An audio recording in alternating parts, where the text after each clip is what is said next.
We are going to be in a very familiar passage in Corinthians, and our topic today is love. I found this sermon about love that I enjoyed very much, so I want to share it with you. And it was written by Dennis, I'm not joking, Casanova. Dennis Casanova, and we won't give him too much of a hard time on his name there, but it is a sermon about love, and I am going to share it with you today. So our scripture is in 1 Corinthians, and of course Paul has written to the Corinthians. We have 1 Corinthians and 2 Corinthians, and the 13th chapter of 1 Corinthians is typically called the love chapter, and you'll recognize it when we start reading. I'm going to read verses 4 through 8. Love is patient and kind. Love is not jealous or boastful or proud or rude. Love does not demand its own way. Love is not irritable, and it keeps no record of when it has been wronged. It is never glad about injustice, but rejoices whenever the truth wins out. Love never gives up, never loses faith, is always hopeful, and endures through every circumstance. Love will last forever. But prophecy and speaking in unknown languages and special knowledge will all disappear. Thanks be to God for the reading, hearing, and understanding of God's holy word. And then in in chapter 14, right after this 13 chapter on love, it says, let love be your highest goal. My goodness, what in the world is love? Can you define love? Let me give you a little background on Corinth. It was a city. It was actually one of the largest and the greatest cities in Greece. Its population was about 5,000. And it had been very popular for years and years and years. The reason that it was popular is it has two harbors, sea harbors, that allowed access to both Asia and Italy. So that was the Mediterranean trade route, and it was always busy, always hustling and bustling, and people selling things. It was a trade center.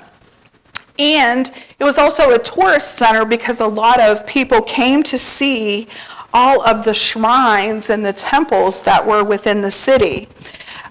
So there was a temple of Aphrodite, who was the goddess of love, and there was a temple that was erected on a high hill right near the city for her. And then it was actually populated by thousands of temple priestesses. In essence, they were temple prostitutes. And they taught that this type of interaction was the way to truth. Imagine. It was an interesting and popular misconception in its day. Additionally, there was the temple of Dionysus, who is the Greek god of wine and intoxication. Imagine, they have a god, a Greek god. And the temple of Isis, who was an Egyptian goddess, she was the goddess of magic. So these were very popular places to visit, and Corinth was an ungodly party town at its best. There was always something going on, and it was very carnal. So why in the world would Paul choose this den of iniquity to write about love? I suspect because many of the people in Corinth had the wrong idea of what love really was, just like many of us do. Paul knew Corinth well because he had preached there. As I mentioned, he wrote 1 Corinthians and 2 Corinthians, and he was very familiar with the city. Paul's discussion here on love is very simplistic, but it's very straight to the point. And I'm going to read it from this translation here, and it says, it's just a little bit different. Love suffers long and is kind. Love does not envy. Love does not parade itself. It is not puffed up, does not behave rudely, does not seek its own, is not provoked, and thinks no evil. Does not rejoice in iniquity, but rejoices in the truth. Bears all things, believes all things, hopes all things, endures all things. Love never fails. So we're going to break each one of these down and talk about them just a little bit. So the first one is love suffers long. It will endure. Love will endure. It's not quick to anger. It puts up with inadequacies of others. It can endure evil and provocation. And it can endure many slights and neglects from the person that is loved. And love has a patience. It waits patiently so that the eventual good will prevail through faith in God's ability to change them. Love has self-restraint. In our current day of domestic violence, sexual unfaithfulness, and broken relationships, it is an important aspect of true love and one against which many of us will surely be tested. For in it we see that love can and must be able to suffer the pain of betrayal without ceasing to truly care for and continue those who have betrayed you. The second one, love is kind. It is useful, not rough or harsh. It seeks to do good. It is patient, though injured by others. The purpose of love is to seek the welfare of the one loved. We also learn that kindness is more apt to encourage good in another person. Kindness brings out the best in who are loved, in those who are loved. And then Paul talks a little bit about what love is not. Love does not envy. It rejoices in the success of others. Envy is least productive of all the sins, as it wishes less for someone else while doing nothing productive for they who envy. In real love, we are not envious of those who appear to be getting a better break than us. Love does not parade itself. Love subdues pride. It will esteem others and limit its own esteem. It will wait patiently. It is anonymous. It does not brag about its own accomplishments. It does not put itself in the spotlight. It's very humble. Love is not puffed up. It is not bloated with self-conceit, and it doesn't like flattery. It understands that one who is full of themselves has no room to feel the pain of others. Puffed up people have an exaggerated opinion of their importance and often feel that their well-being and happiness are the most important thing in life. Love does not behave rudely. It behaves with reverence and respect toward all mankind and toward love itself. It does not unduly censor or despise others' conduct. It holds true love as a precious thing deserving of respect and does not publicly parade it.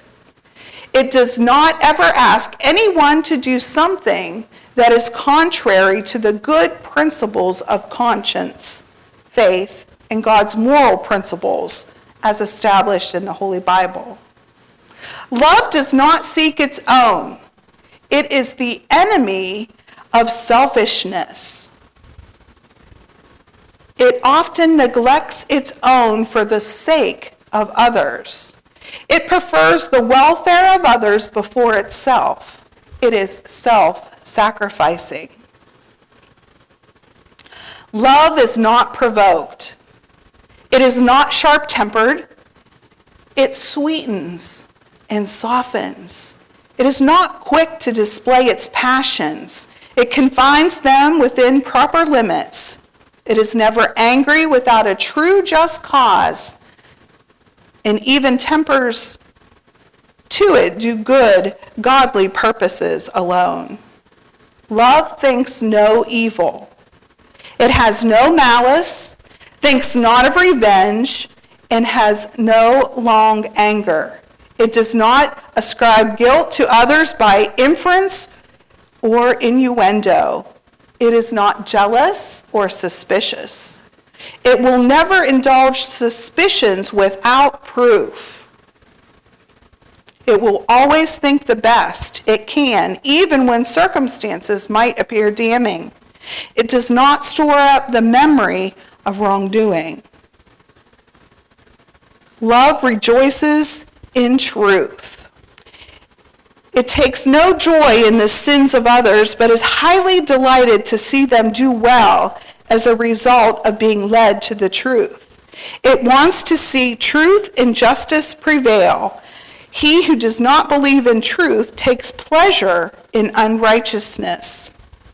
We know that the Bible is truth and need rejoice in it and lead others to do likewise, while also rejoicing in the presence of fellowship of the like-minded. Love bears all things. Love covers. It covers as a shield or a roof to protect. It is not for publishing the faults of a brother. It will put up with injuries without indulgence, anger, or cherishing revenge. It will be patient with provocation, and it will hold firm. As I was reading down through that, I thought of Jesus with the woman caught in adultery. He responded to her in a loving way, and he kind of sheltered her from the embarrassment that would have occurred or tried to occur from those who were accusing her. So love kind of protects and covers. Love hopes all things. Where it cannot believe well, it will at least hope well of others. It will champion the rightful cause of the underdog. It does not give up when others might. It knows that failures are not final. Does not bend to the popular negative opinion. It is undying optimism through faith in an all-powerful God providing hope to the hopeless. And love never fails. Love never fails. Our highest goal should be one of love. And that's really a daunting list for us, to live in a constant state of love. I want to invite you, the church family, to join me this year in the Operation Christmas Child. Has anyone ever participated in Operation Christmas Child? So you know firsthand the wonderful feeling that you get. Operation Christmas Child is sponsored by Samaritan's Purse, and Franklin Graham, Billy Graham's son, is the president of the organization. And we pack shoe boxes, and these shoe boxes are shipped all across the world. Some of them, I'm sure, go to the United States, but some of them are put on trucks, and they're put on boats, and they're put on airplanes, and they are distributed worldwide. And the whole reason for this is to make disciples. So they're going into territories that Christians may not be popular. So they give you a little tag, and you can pick whether it's a boy or a girl, and you can pick their age ranges. And you don't have to use one of these. One of these. You can go to the dollar store, which is what I normally do. This is the first year that I've gotten these.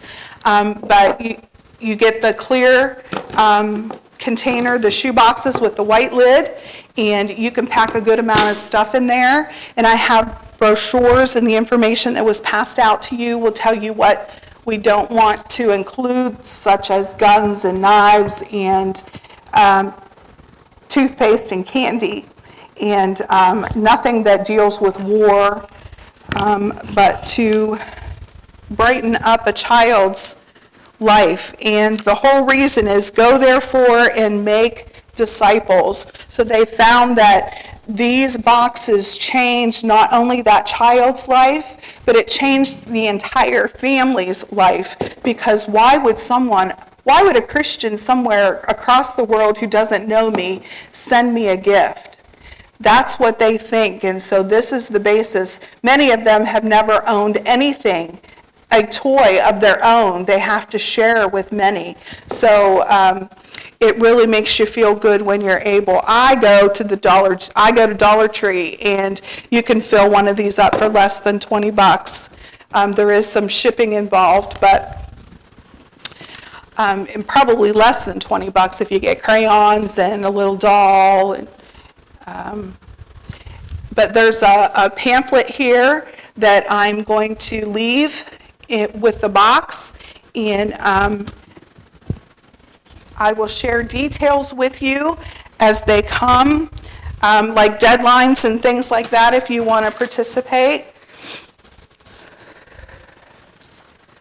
And this is volunteers pack them, and volunteers go through them and pick them up. And this is a sample of a label. I'll stick it here. And it says things to not include: candy, toothpaste, gum, used or damaged items, scary or war-related items, seeds, foods, liquids or lotions, medications or vitamins, anything that's breakable or glass, and any aerosol cans. They ask that you don't include them. You can even go online, and you can, if you didn't want to be bothered with going to the store and buying some things, you can pack a shoebox online. They'll give you a choice of like 5 to 10 items in each category, and you can pick it, and they'll pack the shoebox for you and ship it on. So it's a really worthwhile program, and we are to help those in our backyard and also those that we may never meet, but we are connected through Christ. And we definitely want to be be known for helping make disciples in the kingdom. So I'll just leave these in the back. And this is part of loving folks that we will never meet until we get to heaven, maybe, and then they might know you, right? Say, hey, you sent me a shoebox one year, do you remember? And there's even little sheets where you can describe your family, like how old you are. You can attach a snapshot, and you can put it on the top in the shoebox on the top, and that child will see your face and will know that you're praying for them. And we do want to pray for all of them. So maybe if some of you want to participate, we can bring all of our boxes in, and we can put them on the altar, and we can pray for them before they're picked up and distributed. I usually take mine to Carrollton. There's a church there that has a drop-off, but I'm sure there's some locally here that you all can even share with me as well. So if you'd like to participate in that, be thinking about it. And if you're at the dollar store somewhere, you might want to pick something up. You know, it's only September, but I wanted to start early so we had plenty of time. So, let us